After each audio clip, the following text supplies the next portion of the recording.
रात उड़ के जाओ समझ शिखर वे, भाव सहित वंदना करो प्रभु चरण वे। भाव सहित वंदना है जितने द्वार, वीर द्वार प्यारा लगे, सारी दुनिया के हैं जितने द्वार, वीर द्वार। तुम काम क्रोध मद लोभ छोड़ निज आत्म को पहचाना है। तुम काम क्रोध मद लोभ छोड़ निज आत्म को पहचाना है। घर कुटुंब छोड़ कर निकल पड़े दर दिया दिगंबर वाला है। घर कुटुंब छोड़ कर निकल पड़े दल लिया दिगंबर वाला है। ओ धुनी धुनी उड़ रे गुलाब के चालो से गुरुद्वारे, धुनी धुनी उड़ रे गुलाब के चालो से गुरुद्वारे, चलो से गुरुद्वारे, चलो उड़ रे गुलाब के चालो से गुरुद्वारे। धरती की उड़ रे गुलाब के चालो से गुरुद्वारे। छोटी सी आयु में स्वामी विषयों से मन अतु, छोटी सी आयु में स्वामी विषयों से मन अतु लाया है। तपु संयमशील साधना में दृढ़ अपने मन को पाया है। तपु संयमशील साधना में दृढ़ अपने मन को पाया है। हम वंदन करने आए हैं,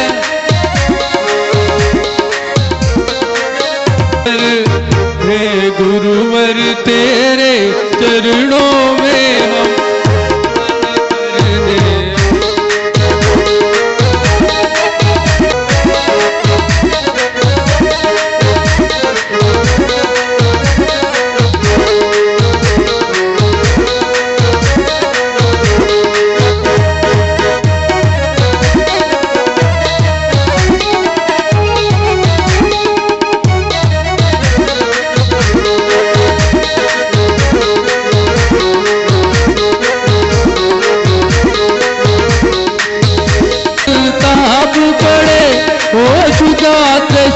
की बाधाएं कितना भी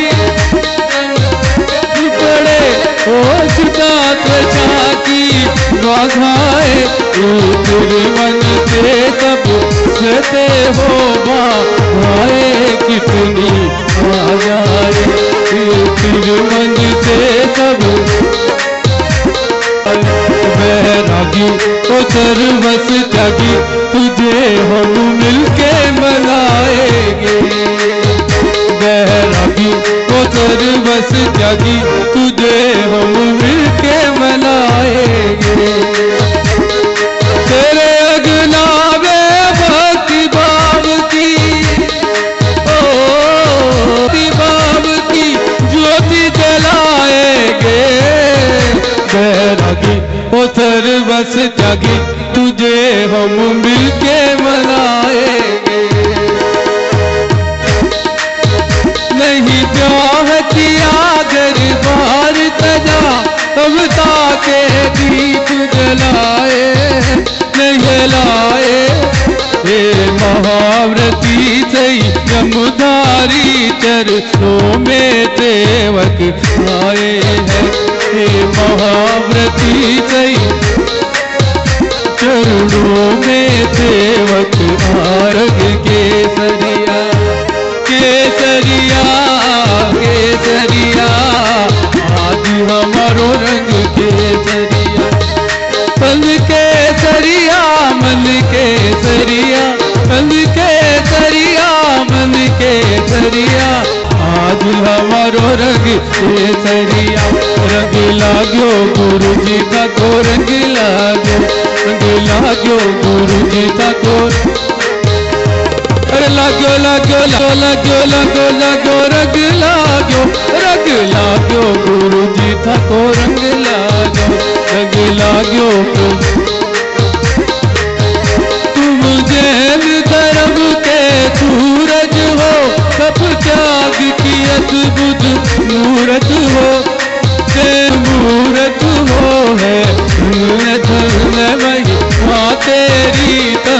करने वाले सूरज हो बड़े गुरुयन में मोरे नैनन में अखियन में मोरे नैनन में मोरे गुरुवर झूले अखियन में हमारे गुरुवर झूले अखियन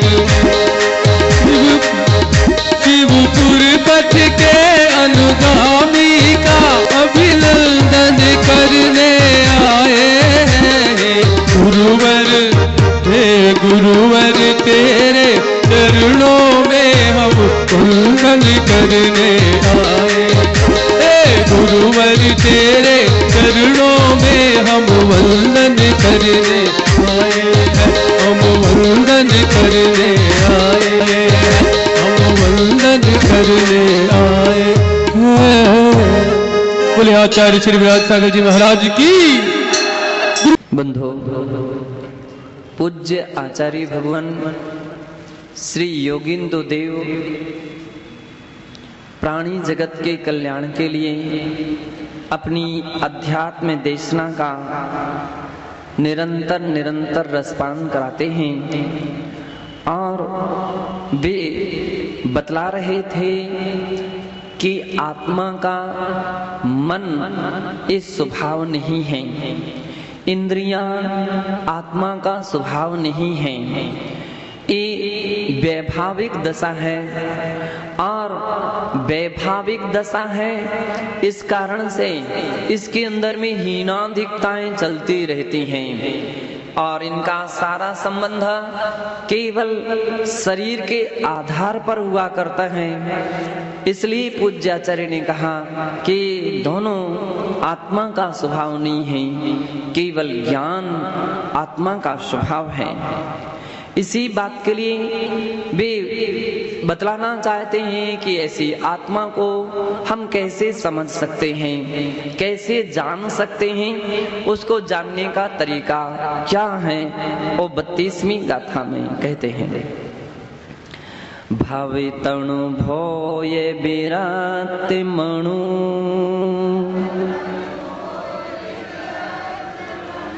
जो अपा जाए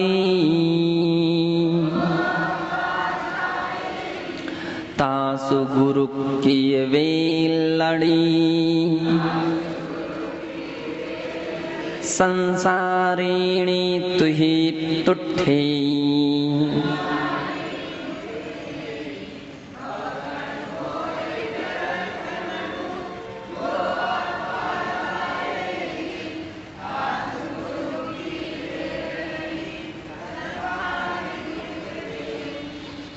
आत्मा के ध्यान करने के लिए पूज्य आचार्य महाराज ने कहा, भावतणु भोय बिरत्तु मणु।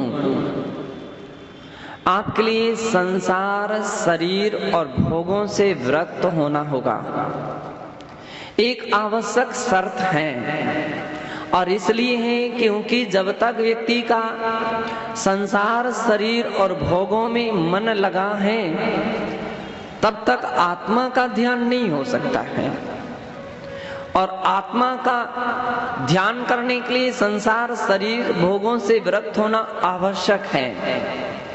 जैसे एक म्यान में 2 तलवारें नहीं आ सकती हैं, जैसे सुई दोनों तरफ से कपड़े को नहीं सिल सकती है, और जैसे कोई राहगीर एक साथ 2 रास्ते पर नहीं चल सकता है, ठीक उसी प्रकार से आचार्य महाराज कहते हैं कि 2 काम एक साथ नहीं हो सकते हैं।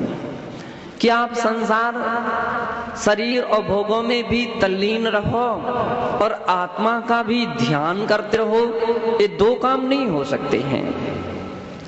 और इस बात के लिए समझाने के लिए पंडित बनारसी दास जी ने समय सार कलश के अंदर में एक सवैया छंद के द्वारा अपनी बात कही है।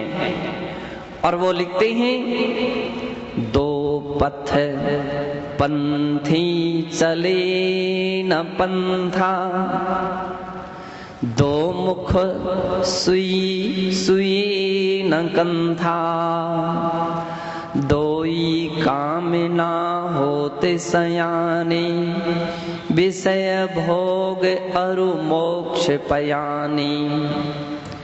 वो कहते हैं कि दो काम एक साथ नहीं हो सकते हैं, एक समय में एक ही काम होगा। या तो आप संसार शरीर भोगों की में अपने मन को लगा लीजिए, या फिर आत्मा की ओर मन को लगा लीजिए। परमार्थ के लिए बढ़ने के लिए इसलिए बंधो संसार शरीर और भोगों की नितांत नितांत आवश्यकता कही गई है, उससे विरक्त होना अत्यंत आवश्यक है।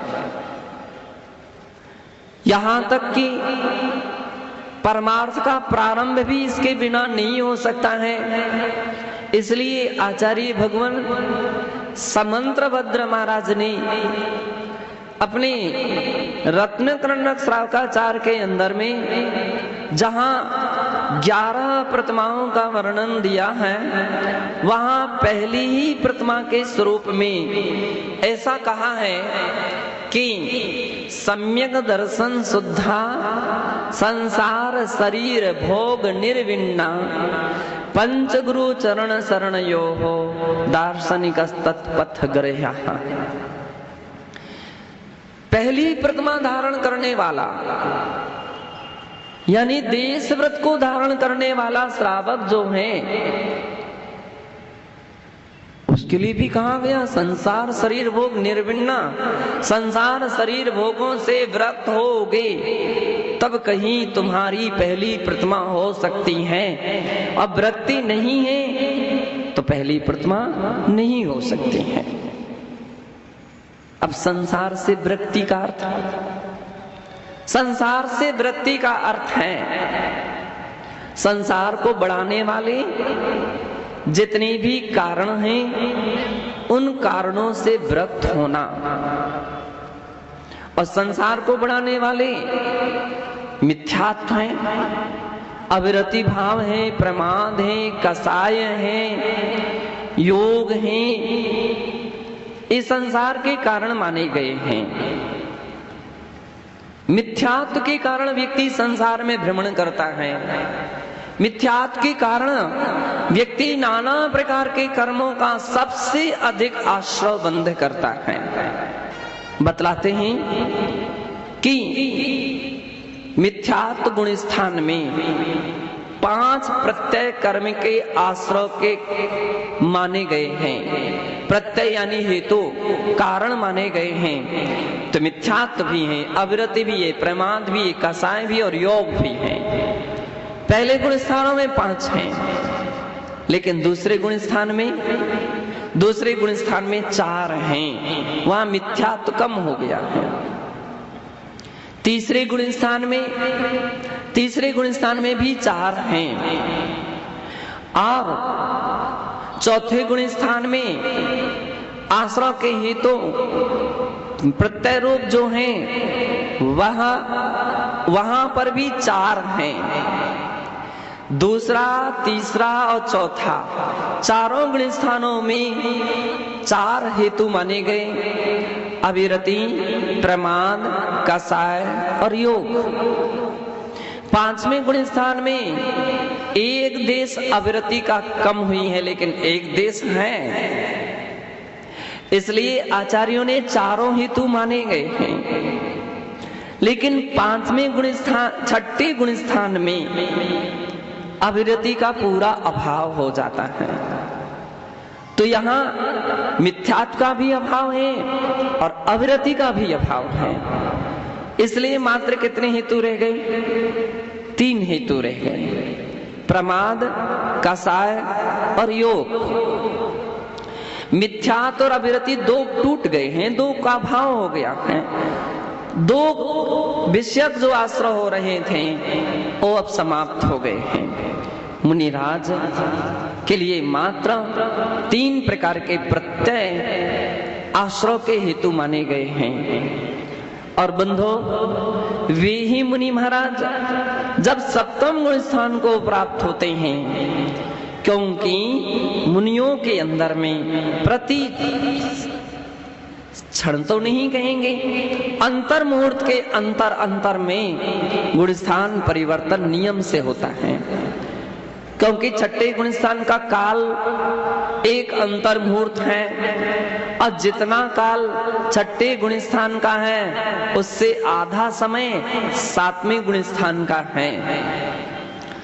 तो नियम है कि अंतर मुहूर्त के पश्चात वे सातवें गुणस्थान को नियम से प्राप्त होंगे। यदि सच्चे भावलिंगी मुनि हैं तो अंतर मुहूर्त के बाद सप्तम गुणस्थान को प्राप्त हो जाते हैं, फिर अंतर मुहूर्त के बाद छठे गुणस्थान में आ जाते हैं, फिर सातवें में, फिर छठे में, ऐसा निरंतर उनका क्रम बना रहता है। जैसा घड़ी के अंदर में वो पेंडुलम होता है, वो इस साइड से इस साइड घूमता रहता है, ठीक इसी प्रकार से झूले की तरह वे छठवें, सातवें, छठवें गुणस्थान में परिवर्तन उनका होता रहता है। छठे गुणस्थान में पहुंचे तो 3 प्रत्यय हैं और सातवें गुणस्थान में पहुंचे तो 2 प्रत्यय हैं। कौन कौन से? कसाय और योग, ये 2 प्रत्यय रह जाते हैं। 7वें, 8वें, 9वें और 10वें गुणस्थान में मात्र 2 प्रत्यय हैं, कसाय और योग। 10वें गुणस्थान तक सूक्ष्म लोभ का उदय रहता है। 11वें गुणस्थान में कसाय का उदय तो बिल्कुल नहीं रहता है, 1 भी प्रतिशत नहीं है, लेकिन सत्ता में है। तो उदयाभाव होने के कारण से कसाय भी वहां नहीं रही, कसाय का उदय नहीं है। तो अब 11वें गुणस्थानवर्ती मुनिराज के लिए यदि कोई कर्म का आश्रय होगा तो उसके कितने प्रत्यय माने जाएंगे? 1। कौन सा? योग। 1 योग ही है उदय में। कसाय का उदय ना होने के कारण केवल 1 योग प्रत्यय माना गया। यहां सत्ता में है। अब 12वें गुणस्थान में सत्ता का भी अभाव हो गया है, कसाय का सत्ता में भी नहीं है कसाय भाव। मोहिनी कर्म पूर्ण रूपेण क्षय हो जाने के बाद ही 12वां गुणस्थान होता है बंदो। इसलिए 12वें गुणस्थान में भी केवल 1 प्रत्यय है। कौन सा प्रत्यय है? योग। और 13वें गुणस्थान में भी केवल 1 प्रत्यय है, आश्रव का योग है। तो उस योग के द्वारा शुभ ही आश्रव का वहां पर आश्रव होता है बंदो। पूज्य आचार्य महाराज कह रहे हैं कि इस कारण से 13वां गुणस्थान तक योग जन्य आश्रय होता है और 14वें गुणस्थान में योग का भी अभाव हो गया है। उसका नाम है अयोग केवली। अयोग ना योगा इति अयोगा, जहां योग भी नहीं है उसका नाम अयोग है। इसलिए वहां कोई कर्म का आश्रय नहीं है और सिद्धों के लिए भी कोई कर्म का आश्रय नहीं है। सबसे अधिक आश्रय अपन ने देखा तो पहले गुणस्थान में तो 5 निमित्त बैठे हुए हैं, 5 रास्ते खुले हुए हैं कर्म के आने के, द्वार खुले हुए हैं जिनके कारण से कर्म निरंतर आ रहा है। पूज्य आचार्य भगवान कह रहे हैं कि इसलिए मिथ्यात्व भी एक संसार है, अविरति भी संसार है, प्रमाद भाव भी संसार है, कसाय भाव भी संसार है और योग भी संसार है। ये 5 संसार के हेतु हैं, इसलिए इनको भी संसार कह दिया जाता है। यदि आपको संसार परिभ्रमण से डर है, आप संसार परिभ्रमण नहीं चाहते हैं, तो बंदो 5 प्रकार के जो तरीके आचार्य महाराज ने बता रहे हैं उनसे बचने का प्रयास करना चाहिए। जितना बने उनसे बचने का प्रयास कीजिए कि जिससे मिथ्यात्व, अविरति आदि भाव आत्मा के अंदर में ना हो सके, ऐसा प्रयत्न करना चाहिए। और इसके तरीके क्या हैं? मिथ्यात्व को छोड़ने का अर्थ सम्यक्त को प्राप्त करना, सम्यक्त को धारण करना है। अविरति छोड़ने का अर्थ क्या है? वृत्ति, महावृत्ति बनने से अवृत्ति भाव छूट जाता है। कसाय को छोड़ने का अर्थ है अकसाय भाव में रहना। प्रमाद को छोड़ने का अर्थ है कि अप्रमत्त में रहना। और योग को छोड़ने का अर्थ है गुप्ती में रहना। ये तरीके हैं कि हम इस प्रकार से इन सब अवस्थाओं से बच सकते हैं। मिथ्यात्व तो बाहर से भी छूटना चाहिए, अंदर से भी छूटना चाहिए। अविरति भाव बाहर से भी छूटना चाहिए, अंदर से भी छूटना चाहिए। कितनी बार ऐसी भी स्थिति हो जाती है कि व्यक्ति बाहर से तो अविरति यानी हिंसा, झूठ, चोरी, कुशील, परिग्रह, इन 5 पापों का बाहर से तो त्याग कर देता है, लेकिन अंदर से नहीं हो पाता है। अंदर व्यक्ति का मन वैसा नहीं हो पाता। तो आचार्य कहते हैं कि आपके अभी अविरति भाव बराबर जारी हैं। इस धोखे में मत रहो कि मैंने पीछे कमंडल ले लिया है, अब तो दीक्षा ले ली है तो बच जाएंगे। नहीं, अविरति भाव यदि तुम्हारे मन में है तो तज्जन्य आश्रय चलेगा। मिथ्यात्व, अविरति, प्रमाद भाव यानी संसार, शरीर, संसार से भी विरक्ति हुई है। 5 जो हेतु दिए इनको छोड़ना होगा। और इसके साथ साथ बंधो, घर, कुटुंब, परिवार में धन, दौलत इतनी इत्यादि वस्तुओं में जो अपना राग भाव बना हुआ है, मोह भाव बना है, उसको भी जीतना पड़ेगा। क्योंकि मोह एव संसार, शास्त्रों में कहा मोह ही संसार है। अब मोह की 2 संतान हैं। मोह की कितनी संतान हैं? 2। कौन कौन से? राग, द्वेष। इसलिए आचार्य भगवान दूसरी ओर कहते राग द्वेषो संसार, क्योंकि वो भी मोह के भेद हैं। इसलिए संसार की जितने भी बेटे होंगे वे भी क्या होंगे? संसार वर्धक ही होंगे, संसार वर्धक ही होंगे। राग द्वेष ये संसार है। अब आपने घर तो छोड़ दिया है, लेकिन घर के प्रति क्यों भैया, क्या हुआ घर का? कुछ मार्बल लग गया कि नहीं? वो टूट रहा था, वो बन गया कि नहीं? छत ढली कि नहीं? अरे तुमने घर छोड़ दिया है ना, अब तुम्हें इससे क्या लेना देना है? वो दो बगल वाला जो व्यक्ति था, पड़ोसी, वो कब्जा किए था, उसने खाली कर दिया क्या? वो किराएदार खाली कर दिए कि नहीं कर दिए? केस किया था, वो जीत गए कि नहीं जीती? क्या हुआ? मोही व्यक्ति के जब अंदर में मोह है तो बंदो मोह की धारणाएं रहती हैं, मोह के भाव रहते हैं, मोह के ऐसे विचार बने रहते हैं, मोह के ऐसे भाव बने रहते हैं। बहुत सारे लोग मुझको बोलते महाराज संसार से विरक्ति कैसे की जाती है? संसार से विरक्ति का अर्थ है तुमने घर छोड़ा, घर के प्रति मोह भी छोड़ दीजिए।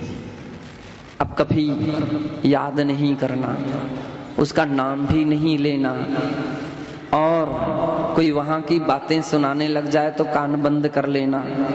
और कभी उस घर के सामने से निकलो ना तो आंखें बंद करके निकलना। क्यों? क्योंकि मोह जग सकता है, मोह जग सकता है।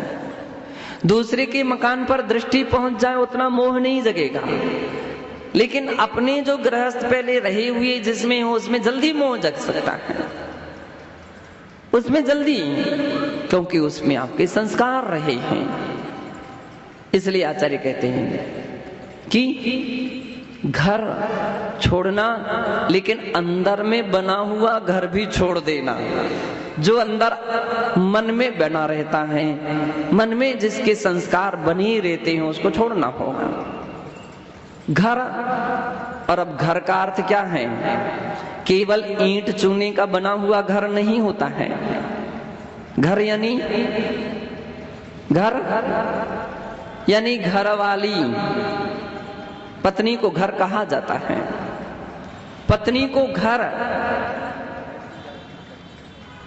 पत्नी घर कहलाती है। अब वो पत्नी का क्या हो रहा होगा, उसने तबीयत ठीक है कि नहीं, खाने पीने के लिए लोग पूछ लेते हैं कि नहीं, बेटा ध्यान रखते हैं कि नहीं, कोई पड़ोसी भले परेशान तो नहीं करते हैं, वो कहीं हमारी याद में रोती तो नहीं रहती है, आंसू तो नहीं बहाती रहती है। बंधो, इस संस्कार यदि बने हैं तो मोह बना है। और आपको पता है कि पुष्पडाल मुनि महाराज के ऐसे ही तो संस्कार थे,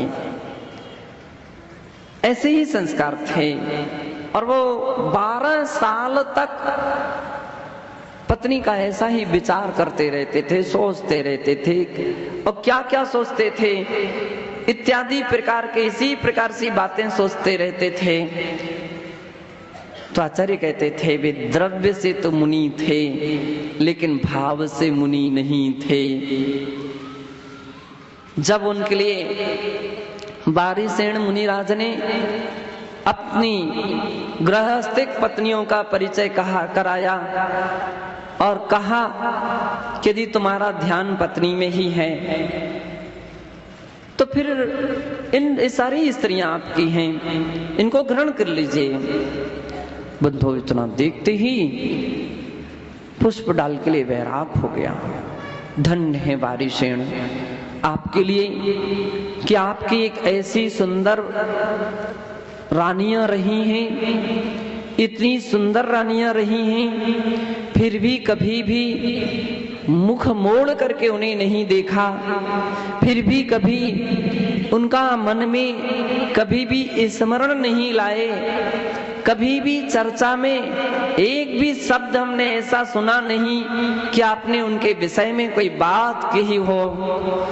धन्य है आपके वैराग्य के लिए। धिक्कार मुझे हो कि मैं निरंतर अपनी पत्नी का ध्यान करता रहा, जो कि काली कलोटी एक आंख से भी कानी थी।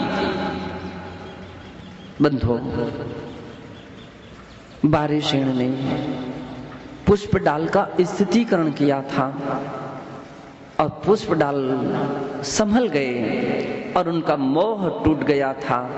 और फिर उस दिन से उन्होंने फिर से दीक्षा धारण की थी, पुनः संयम धारण किया था। अभी तक तो केवल बाहर में दिखने में हम मुनि दिख रहे थे, मेरी आत्मा मुनि जैसी नहीं थी। और उस दिन से वे सच्चे भावलिंगी मुनि महाराज हो गए,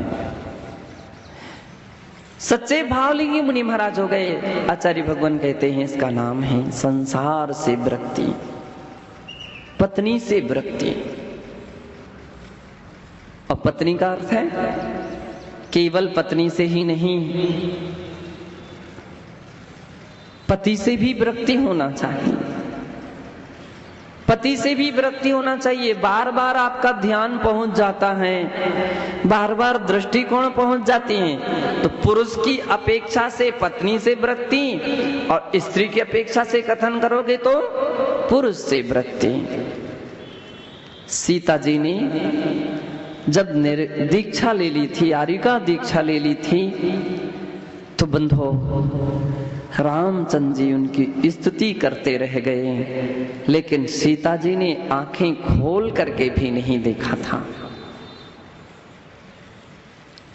राम ने खूब मनाया था सीता जी के लिए अग्नि परीक्षा के समय कि हे सीते, तुम अपनी सील में सत्य हो, अब अपने राज्य में चल सकते हो, अपने महल को स्वीकार कीजिए।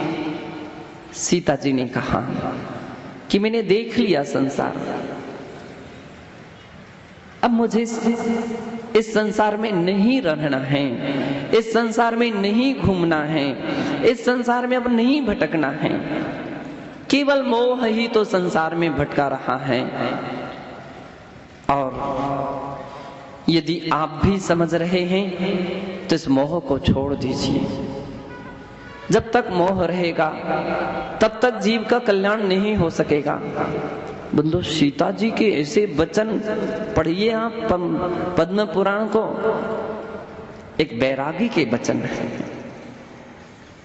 एक बैरागी की दृष्टि, एक बैरागी की भाषा, एक ऐसी बैराग होता है। बैराग अंदर से होता है जब, तो सारा राग भाव छूट जाता है। राग और वैराग्य में भी जमीन आसमान का अंतर है। राग है तो वैराग्य नहीं है, और वैराग्य है तो इसका मतलब वैराग्य है तो राग नहीं है। कितनी बार बार दृष्टि जाती है, पति और पत्नी का जिनका पुराना रिश्ता रहा है, नाता रहा है, संबंध रहा है, तो बार बार दृष्टि जाती है।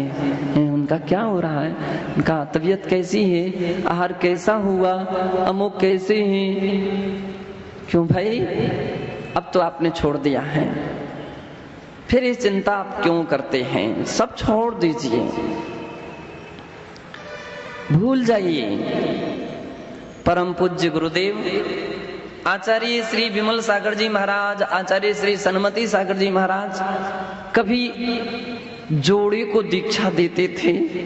जोड़े यानी जिनका पति पत्नी के रूप में जिनका संबंध रहा है, और ऐसे साधक यदि एक साथ दीक्षा लेते थे तो पहले से कह देते थे, देखो दोनों के दो संग अलग अलग हो सकते हैं, आपको दूसरे संग में रहना पड़ेगा, आपको दूसरे संग में रहना पड़ेगा।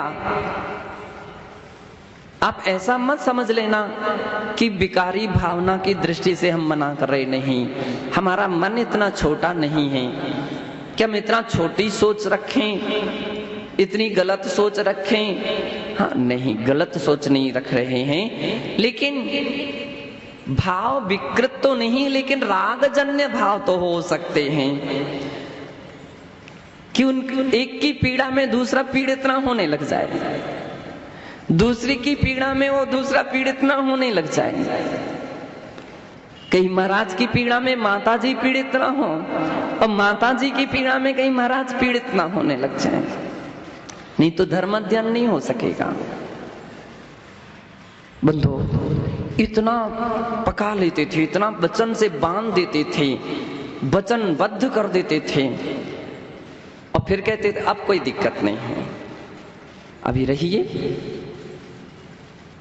महाराज देखते थे, परीक्षा करते थे समय समय पर, कितनी बार दृष्टि जा रही है इनकी एक दूसरे के प्रति, कितनी बार बात होने के, विचार चर्चा करने के भाव बनते हैं, प्रयत्नों प्रयास होता है। तो महाराज तो कभी कभी जानबूझ करके कुछ ऐसी परीक्षाएं कर लेते थे, अरे जाओ तो सही, कम से कम पूछ करके तो आ जाओ, देखो तो सही उनकी तबीयत ठीक नहीं है। और वो उत्तर आता था, आप तो हैं, अब हमको देखने की क्या आवश्यकता है, हम तो सब आपके पुत्र हैं या पुत्री हैं, अब मुझे कोई चिंता की बात नहीं है। ज्यादा फिर कभी और परीक्षा करते, इतनी तबीयत खराब हो रही है, ऐसी हालत हो रही है, फिर भी तुमको बिल्कुल नहीं आ रहा मन में, तो ऐसे उत्तर आते थे। कर्म के उदय को कोई बदल सकता है क्या? कर्म के उदय को कोई टाल सकता है क्या? आज तक किसी के कर्मों को किसी ने बदला क्या? सभी के लिए अपने अपने कर्मों के फल को भोगना पड़ता है, चाहे हमारे हों चाहे उनके हों। जिसकी भी कर्म का उदय आएगा उसको भोगना पड़ेगा। हम राग कर करके, मोह कर करके नए कर्मों को क्यों बांधें? बंधु, महाराज बड़े खुश होते थे जब ऐसी बातें सुनते थे, तो बड़े प्रसन्न हो जाते थे, बिल्कुल वैराग्य है। वैराग्य अंदर से वैराग्य है। देखो 10 उपवास किए हैं, 15 उपवास किए हैं, पढ़ना के लिए तो कम से कम व्यवस्था बना लो। उनके आहार नहीं हो रहे, तबीयत ठीक नहीं, उनको क्या सामान रुचता था, कुछ व्यवस्था बनवा लो। नमक का त्याग है, शक्कर का त्याग है, कुछ भी तो नहीं लेते हैं, देने वाले भूल जाते हैं, कुछ तो ध्यान रखो। वो बोलते थे हम ही जब अपना ध्यान नहीं रखते इन बातों का, तो हम उनकी धर्म साधना में बाधक क्यों बने? उनके संबर निर्जरा में हम आश्रव बंद के हेतु क्यों बने? ऐसे उत्तर जब माताजियों के सुनते थे तो महाराज आनंदित हो जाते थे, बोलते थे अब तो आप कोई दिक्कत नहीं, बने रहिए। और जब देखते थे कि कोई व्यक्ति छिप करके, कोई ऐसी आंखें करके, कोई वहां से आंखें करके कहीं इशारा करते हैं, कहीं संकेत देते हैं, कहीं व्यवस्था बनाते हैं, महाराज बोलते रे भैया रे, आप लोगों के लिए तो अमुक संघ में रहना चाहिए, आपको अमुक ग्रुप में रहना चाहिए, 2 ग्रुप, तब कहीं आपकी धर्म साधना सही तरीके से चल सकेगी, तब कहीं आपकी धर्म साधना व्यवस्थित तरीके से चल सकेगी। अन्यथा ये मोह धीरे धीरे और प्रगाढ़ होता चला जाएगा। व्यक्ति आज इशारा कर रहा है, कल किसी दूसरे व्यक्ति को तैयार करेगा कि वो महाराज है ना, उनके लिए सामग्री खूब अच्छी रुचते थे, उनके लिए आप एक ले जाना, उनको दे देना हार में, ये उनको चला देना, ये उनकी बहुत पहले से रुचकर थी। और महाराज कहेंगे वो माता जी को बहुत रुचकर थी, हो तुम उनको चला देना। क्या भाई, अब वो ले जाने वाला विचार करेगा कि तो स्थिति खड़ी गड़बड़ हो रही। अगर समझदार होगा तो सोचेगा कि तो हम गड़बड़ काम कर रहे हैं, दोनों के मोह में एक निमित्त बन रहे हैं, परमार्थ में नहीं परमार्थ से गिराने में हेतु बन रहे हैं। समझदार ऐसा सोचेगा तो किनारे कर जाएगा, और यदि समझदार नहीं होगा वो व्यवस्था बनाना शुरू कर देगा। ठीक है, आज तो बनी बनाई वस्तु के लिए कर रहे हैं, और कल के दिन अब वो सामग्री नहीं मिलेगी तो अरे भैया वो देखो महाराज का हार नहीं हो रहा 2 दिन से, तो क्या वो थोड़ी सी मिर्ची की चटनी, नींबू की चटनी बांट करके उनको चला देना। उनके लिए नमक, दाल ठंडी नहीं चलती, गरम करके दे देना, थोड़ी गरम कर देना। अब क्या हो गया, अभी तक अनुमोदना थी, अब क्या होने लगा, कारित हो गया है, शुरू हो गया ना कारित। अब मान लीजिए कोई भी करने धरने वाला नहीं मिला तो स्थिति बड़ी खड़ी, समस्या खड़ी हो जाएगी। या चौके वाले ने बोल दिया कि हम कहां से वस्तु लाए, मिर्ची है ही नहीं चौके में, तो ठीक है हम मंगवाए देते, मंगवाना शुरू हो जाएगा। क्या हो जाएगा, कृत शुरू हो जाएगा। जहां पर कृत कारित अनुमोदना का त्याग था वहां तो तीनों शुरू हो गए। अब तो मुनि व्रत का महाव्रत जो था वो समाप्ति हो गया, आरिका का महाव्रत समाप्ति हो गया। इसलिए बंधुओं, भगवान महावीर स्वामी ने बहुत ऊंची बात कही है कि मोह केवल बाहर से नहीं अंदर से भी छूटना चाहिए। वो पुरुषार्थ है तुम्हारी, वो सबसे बड़ी तपस्या है, अंदर से मोह छूटना चाहिए। और एक ऐसा उत्साह मन में धर्म का जग जाना चाहिए कि आपके अंदर में इतनी विशालता आ जाए, नहीं धर्म साधना करना चाहिए। हम लोगों ने ऐसे भी लोगों को देखा, पति पत्नी के लिए समझाती है, वो पति पत्नी के लिए समझाता है, जो बाद में दीक्षित हो गए हैं। कब तक मोह करते रहोगे, इस वस्तु का त्याग करो, इस वस्तु को छोड़ो, ये बुरी आदत है, आपके लिए इस वस्तु का त्याग करना चाहिए। बंधो, उस समय लगता है कि हाँ वैराग्य, यहाँ वैराग्य का लक्षण ही है। और कभी महाराज परीक्षा करते थे, भैया आप महाराज को कहना कि अमुक वस्तु का त्याग कर दें। अब महाराज हम क्या कह सकते हैं, हम तो कह ही नहीं सकते त्याग के विषय में, आप ही कह दीजिए। इसका मतलब है कि अभी कोई ना कोई मोह का अंश है।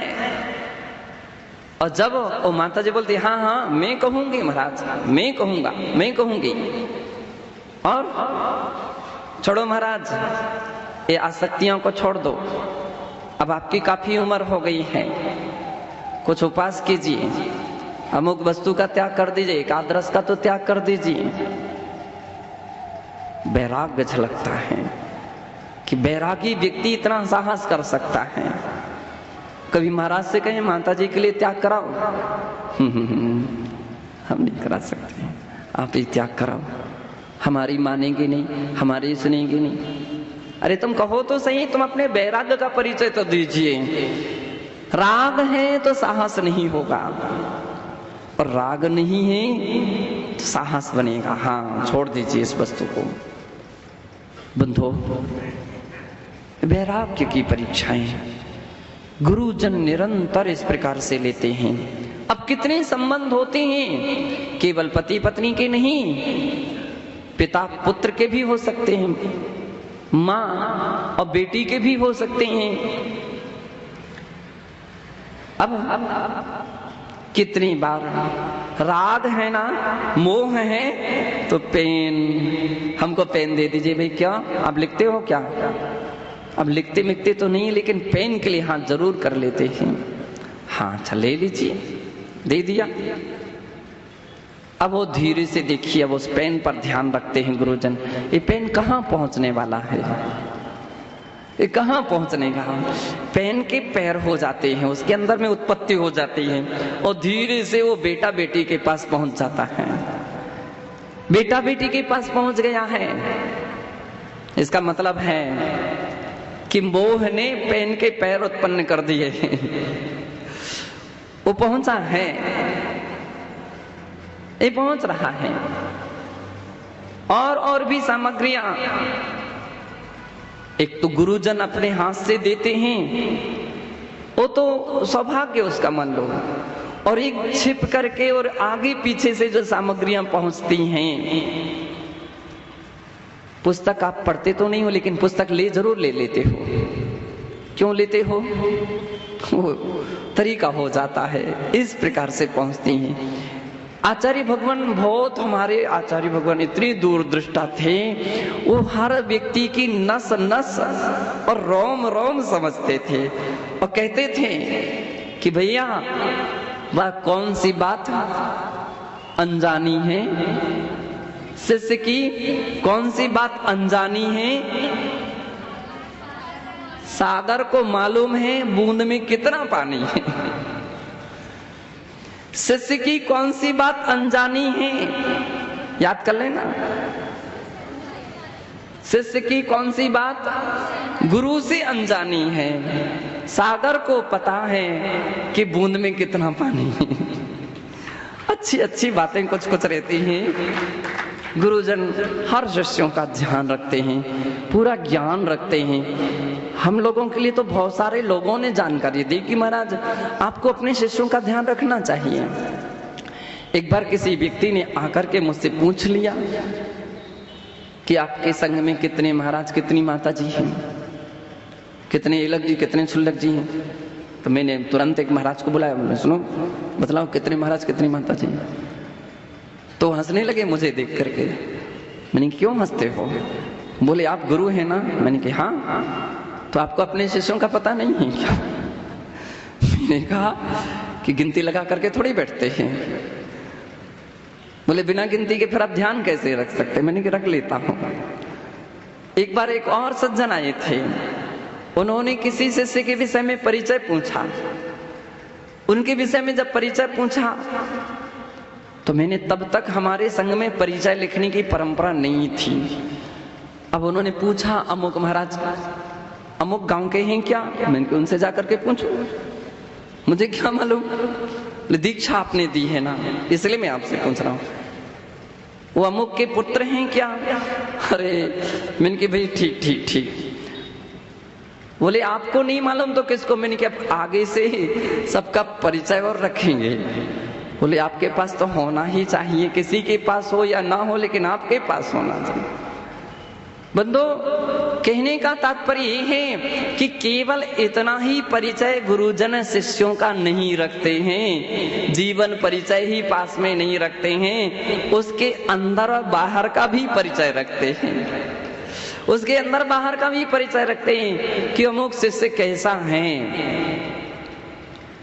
बेटे आए हैं तब इनकी आंखें बार बार देखते गुरुजन कि इनकी आंखें कितनी बार बेटे की ओर जा रही हैं।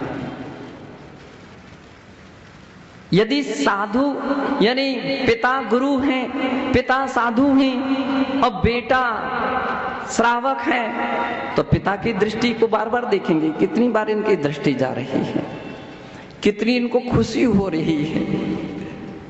महाराजों को कम, माताजियों को बहुत अधिक होती है। कोई रिश्तेदार आ जाए, कोई कुटुंब परिवार का आ जाए तो महाराज की दृष्टि लगभग उस मौके पर आराम से ऐसे बैठ जाते थे। महाराज इसे देखते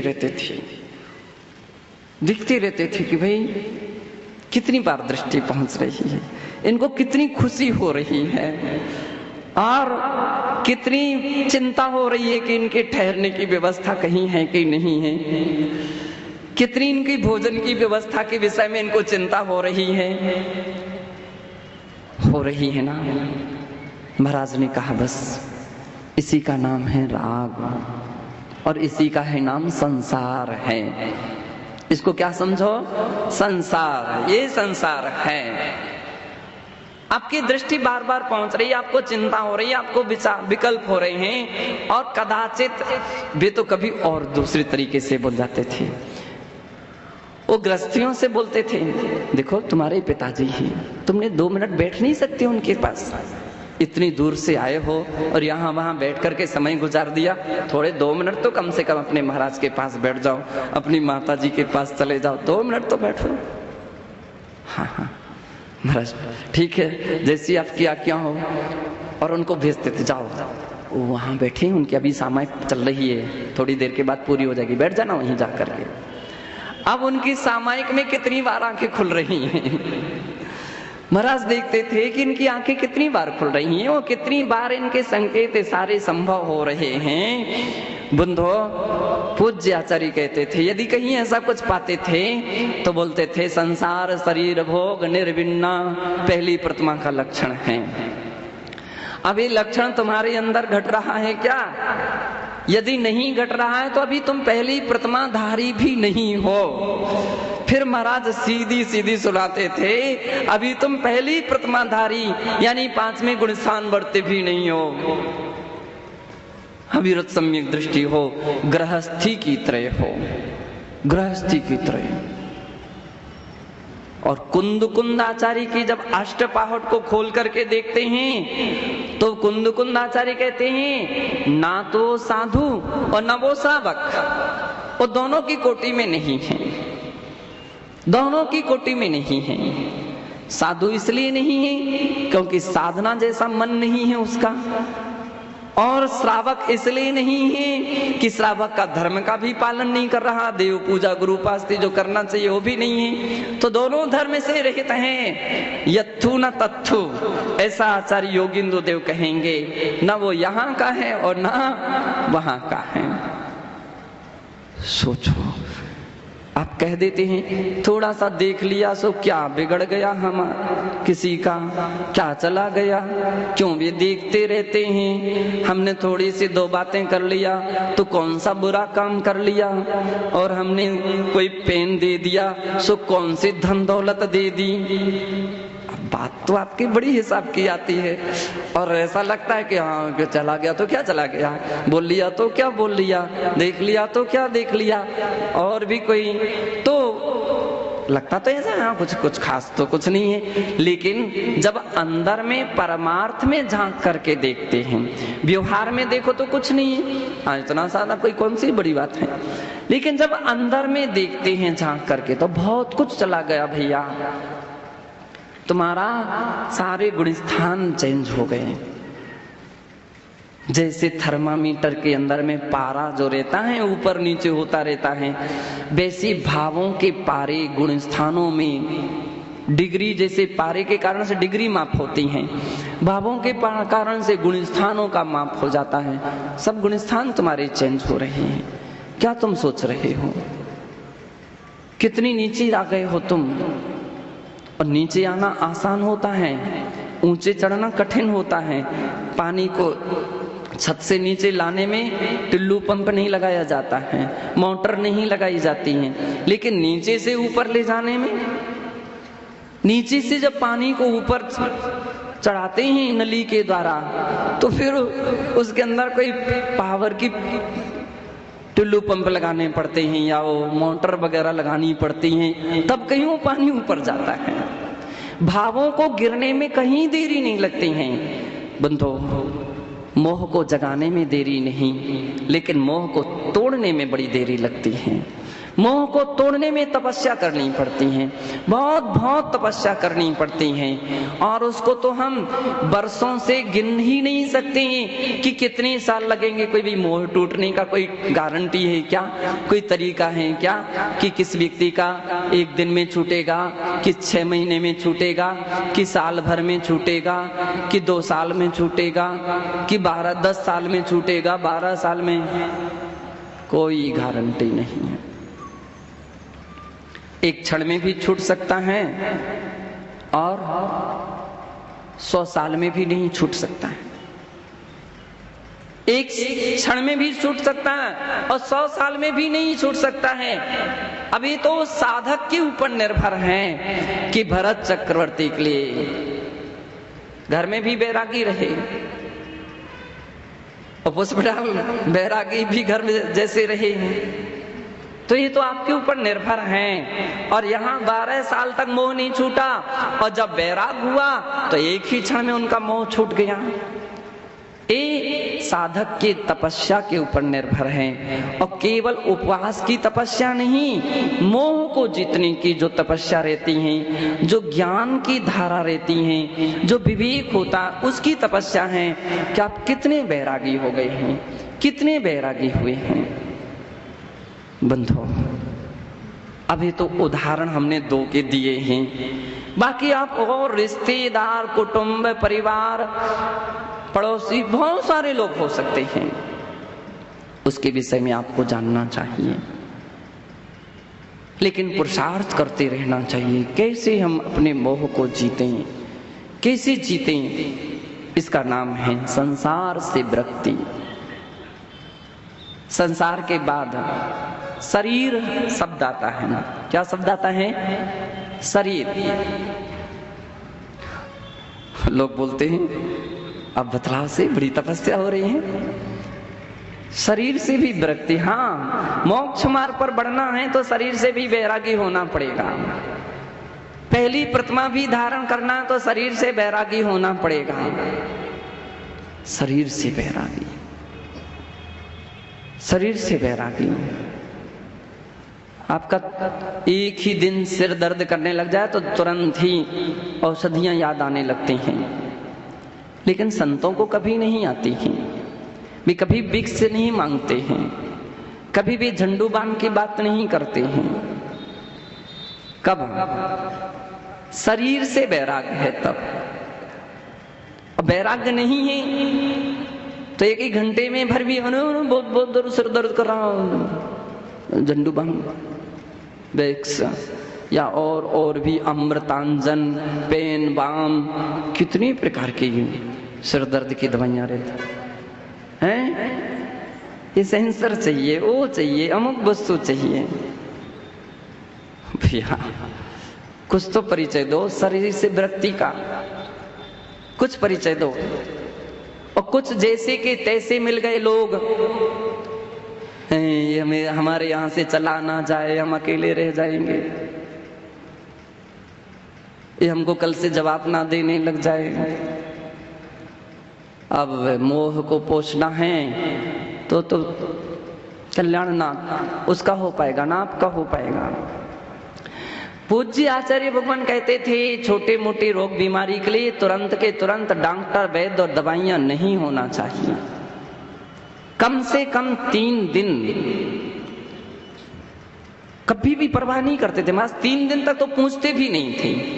कोई कह दे महाराज हमारा सिर दर्द कर रहा था, महाराज सुन लेते थे हाँ ठीक है, बस हो गया। महाराज जुकाम हो गया, हाँ ठीक है। महाराज बुखार आ गया, हाँ ठीक है। आज भी था, अच्छा ठीक है, कोई बात नहीं, बना रहे ना। तीसरे दिन हमारी तो कोई सुनता ही नहीं है, कोई पूछने वाला भी नहीं है, कोई सुनने वाला भी नहीं है, कोई हमारा ध्यान रखने वाला भी नहीं है। महाराज ने कहा भाग ही ध्यान रखता है, घबराओ नहीं, आराम करो। तीसरे दिन फिर उल्टा चेंज हो जाती थी बात। अब जो अभी जो बार बार पूछ रहा था, अब वो पूछना बंद कर देता था। कब?